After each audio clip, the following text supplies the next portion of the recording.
everyone, and welcome to LDM Radio Sports Talk, the show that talks about sports and other topics relatable to sports fans.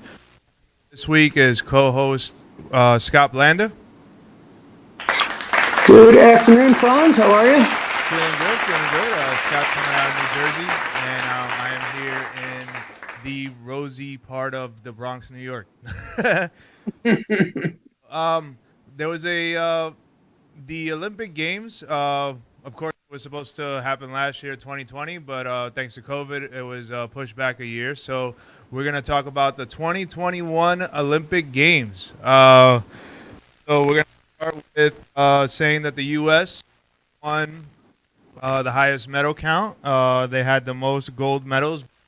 They had 39 and 123 total. China had 38. 38 gold medals and 88 total. Japan had 27 gold medals and 58 total. So when they came big. Great Britain had 22 gold, had 20 gold medals and 71 total. So the ROC was had the second highest amount with the 71 total, but they were fifth with the gold medals.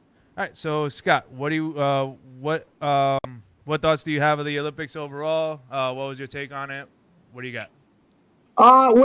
Just start off with the good stuff. It's great. The U.S. won that 39th gold on the last day to overtake China, which is absolutely fantastic. I got a couple breakdowns here. I was looking it up by sports. 9 in wrestling, which is the most of any country since 1984. 30 in swimming, 6 in shooting. Obviously, the Americans win the shooting. 4 in boxing, 6 in gymnastics. But most importantly, this was the women's Olympics.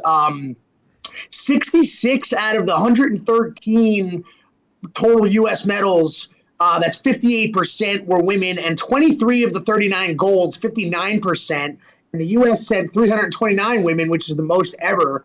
So this was a big shout out to the women on this. This is definitely their, they own this Olympics. And I didn't get much watching it done, and it has nothing to do with not wanting to watch it. It's just when you have an Olympics literally on the other side of the planet, it's, the times don't always match up. So I found myself seeing the results when I woke up. But apparently there were some good stories here. There's, as with any Olympic Games, there's going to be some controversy. I don't know if you want to get into that or get into that later, but we'll get into that a little later. We should start with the rosy part of the Olympics and the good feel good.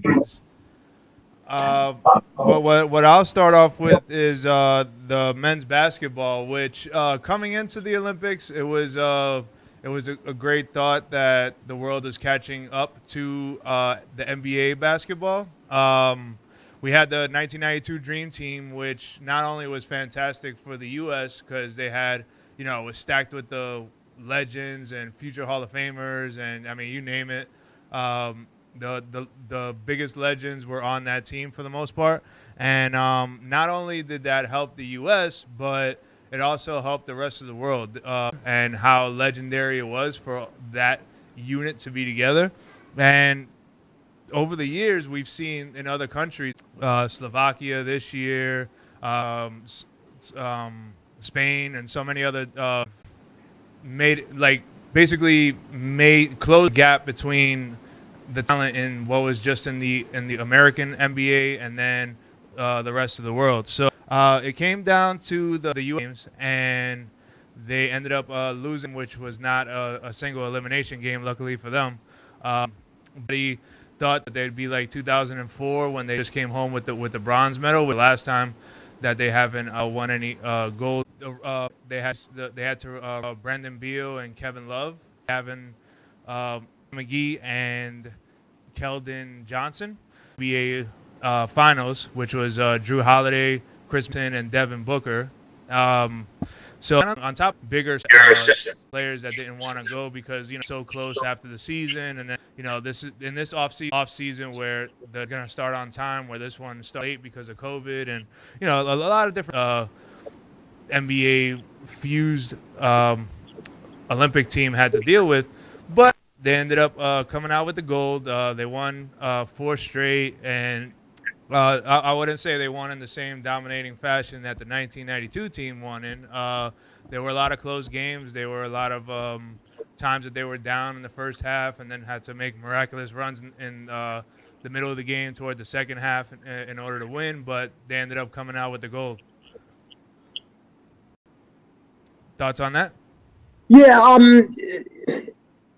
there's definitely something to be said for, first of all, congratulations to them, because yes, when you lose a game early on like that, obviously, like you said, it didn't affect their standing in their ability to take home the gold, but it is a shock to the system, and then you cannot lose another one. So it's good to see that they regrouped. They were professionals about it. They got their act together and did eventually, just take off from there. So that's great to see. There's definitely something to be said for what you said about the rest of the world's catching up. The rest of the world is catching up.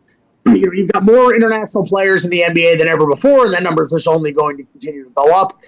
Countries are getting better, and yes, they did have a couple Olympics in a row there where they didn't take home a gold, which was a huge shock once they started putting pros in. But while the rest of the world's catching up, I don't think in men's basketball, there's really I cannot see the rest of the world ever catching up to the point where the U.S. should not win the gold every year. And I think in 2004, and that bad run they had, I think it was a combination of egos, and I think that they figured they were invincible and couldn't lose, and all of a sudden, when that happens, I mean, as you saw, like 1980, the hockey, when that happens, you lose. So, and it took, probably the best coach in the history of basketball, as much as I hate Duke, and you know that, but you got to give credit where it's due, and it took the best coach in the history of basketball, Mike Krzyzewski, Coach K, to get the team back together and get them back on track, and I think that's where we are now. So, yeah, even though the rest is catching up and has to narrow the gap,